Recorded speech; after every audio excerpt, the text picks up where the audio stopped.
closed during a White House press briefing. Press Secretary Sarah Huckabee Sanders answered questions about Trump's statements, where he called those who kneeled during the national anthem SOBs. USA Today: if we're honest, many of us want our sports to stay on the field or on the court. That's not the way it works, nor should it. History proves it. But this is particularly the case when a sitting president uses a political rally to lewdly insult the mothers of hundreds of National Football League players, most of whom are African American, who kneel during the singing of the national anthem as a means to protest social injustice. Calling the players SOBs, he told an Alabama crowd last week that the owners should fire the players for disrespecting the flag. Total disrespect of our heritage, a total disrespect of everything that we stand for. Everything that we stand for, President Donald Trump said. Anyone with a mustard seed of sense can figure out what Trump was doing. This was not telling it like it is, or eschewing political correctness. Our president chose to bottom feed with dog whistle politics instead of seeking to unify Americans in need of healing. Rich, entitled pro footballers became Trump's convenient muse. Thankfully, most NFL owners were swift in their condemnation of Trump's words, and most teams on Sunday expressed solidarity in a number of ways. The Bengals locked arms during the anthem. The Pittsburgh Steelers' Mike Tomlin, a former University of Cincinnati coach, kept his players in the locker room. Notably, offensive lineman and former Army Ranger Alejandro Villanueva emerged during the anthem. Former Bengals wide receiver and NFL analyst Chris Collinsworth called for Trump to apologize for his remarks. By photo: Byron Mccauley, Inquirer columnist. Staff portrait photo: Amanda Rossman, The Inquirer. Amanda Rossman. This all began about a year ago after a photographer snapped a picture of a kneeling San Francisco 49ers quarterback Colin Kaepernick during the national anthem. Kaepernick would later tell media his actions were to protest issues of racism and police brutality.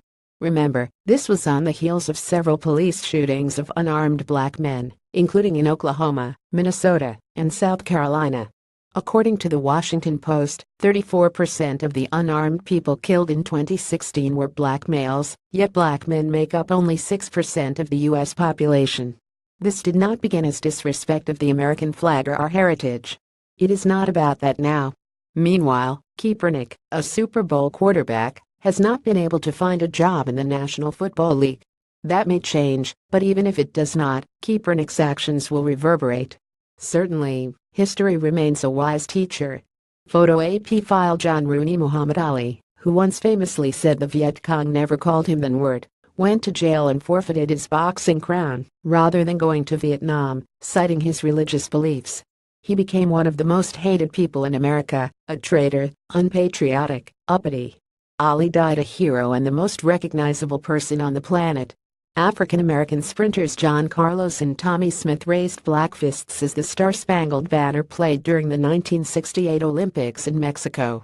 They had won bronze and gold medals in the 200 meters, but back home they were treated as second-class citizens and wanted to bring attention to racism in America.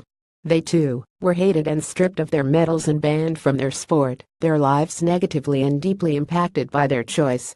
Rather than play on Yom Kippur, Sandy Koufax took himself out of Game 1 of the 1965 World Series. Seems past today, but 20 years removed from World War II, it was gutsy. Curt Flood refused to be traded to another team and challenged Major League Baseball's entrenched reserve clause in the courts, paving the way for free agency and access to big money that successful pro athletes enjoy today. To be sure, many of us would rather our athletes be seen rather than heard.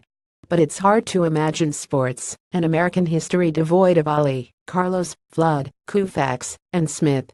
Byron Mccauley writes a general interest column on Wednesdays and Fridays, and is a member of the Inquirer editorial board.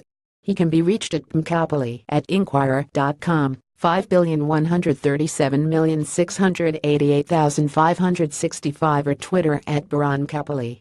Read or share this story. Tpsin.ci2yqs5gt